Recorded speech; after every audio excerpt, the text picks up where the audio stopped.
Have you ever had food poisoning? Most of us have. And some very interesting studies have come out associating the bacteria associated with food poisoning as leading to what's called small intestinal bacterial overgrowth. Now, this isn't 100%, it's maybe 30%. The exact numbers are not quite known, but it's a decent enough of a percentage that you should really understand that if you've sometimes patients say this, I'm getting a good history, and it's like, okay, so we have these digestive issues. When did those start? I don't know. It's like you try to think of events.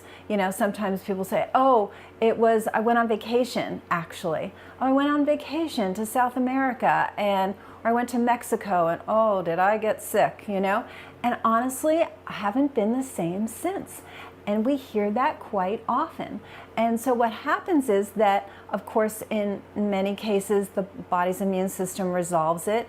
But in some cases, what happens is you get what's called SIBO, or small intestinal bacterial overgrowth, because this initial bacteria that came in was so offsetting to your immune system that you get this overabundance of bacteria. Your immune system is not doing what it should do, and so you're set up for small intestinal bacterial overgrowth. So you've got bloating, you can have constipation, you can have diarrhea. Bloat is a very common symptom, and if it's left untreated, this is where we really get into a cascade of problems.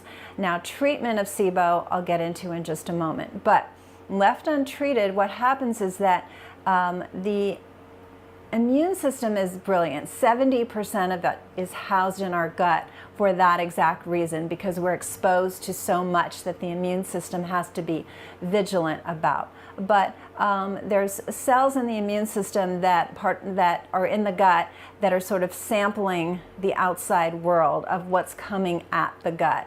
And it's either friend or it's foe. So if it's foe, like a piece of a bacteria. So you no longer have an active infection, but you have little pieces of bacteria from this overgrowth that you had, from this infection that you had. And what happens is that amplifies or sort of wakes up the troops. It's like the troops are all just waiting. Oh, is something going to happen today? And all of a sudden, it's like, yeah, wake up. There's something. We should all get vigilant. And yet it's not an active infection. So you sort of awakened your immune system. This is what happens in autoimmune disease. There's 100 different autoimmune diseases, and not just those associated with the gut, like celiac disease and Crohn's disease, but Hashimoto's, rheumatoid arthritis. There's over 100 different autoimmune diseases, but they come from this hyper-vigilant immune system that's just in attack mode. It's all in a frenzy. And this happens for a few different reasons, one of which is that the immune system gets turned on by this historical infection that you've had. So what's the moral of the story? You can't say, well, just don't get food poisoning, because that happens. But it's important to know to fully resolve the food poisoning, not just I had diarrhea for 3 days and then it seemed to go away, but actually test your gut health, see a functional medicine doctor, see a root cause medicine doctor who knows how to really assess what's happening in that gut. And even though the symptoms resolved, did your gut and your immune system really get resolved?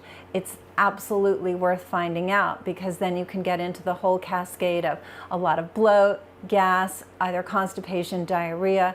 You're just putting up with it, you're doing symptomatic kind of control, Band-Aid type of things, but then deep down that immune system is getting into this hypervigilant state, which then can create an autoimmune disease later in life. So very important understanding. I had not heard of the correlation of food poisoning and the link to autoimmune through the leaky gut and the damage to the gut, but it absolutely makes sense. Here at Root Cause Medical Clinic, we treat a lot of autoimmune, and it's from sort of rewinding, as I tell patients, how did the immune system get overwhelmed? So infections are always something I mention, and the other two are toxins and food sensitivities. So it's only 3 things on the list, but very critical that we get to the root cause of why those are there and the pressure that they're putting on the immune system. So we have to identify and remove. That's what we specialize here at Root Cause Medical Clinic, is identifying the burden on your body and removing, identifying and removing until we've removed enough burdens that your body comes up and regains optimal health. So if that's you, if you need some assistance, please call us for a consultation.